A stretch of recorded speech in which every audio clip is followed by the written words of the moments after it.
আসসালামু আলাইকুম ফ্রেন্ডস, কেমন আছেন? আশা করি সকলে ভালো আছেন। আজকে আমি আপনাদের দেখাবো কি করে আপনারা তরুলতার গাছ লাগাবেন। এই গাছগুলো আমাদের বাড়ির আনাচে কানাচে জন্মে থাকে। অযত্নে এই গাছগুলো অনেক সুন্দর এবং বড় হয়ে ওঠে। আজকে আমি আপনাদের দেখাবো কি করে এই গাছগুলো আপনারা আপনাদের ছাদ বাগানে লাগাবেন।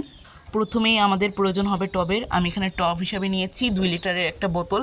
বোতলের মাথার দিকটা এভাবে কেটে নিয়েছি এবং নিচে এই যে ফুটো করে নিয়েছি, দেখতেই পাচ্ছেন, যাতে এক্সট্রা পানি এই ফুটোর মধ্যে দিয়ে বেরিয়ে যেতে পারে।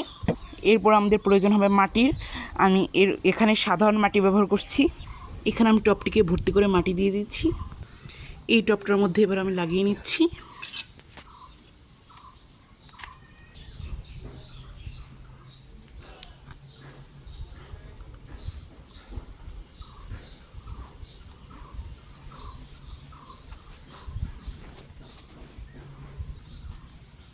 এইভাবে আমি একটি টবের মধ্যে 3টি গাছ লাগিয়ে আজকের ভিডিওটি এ পর্যন্তই।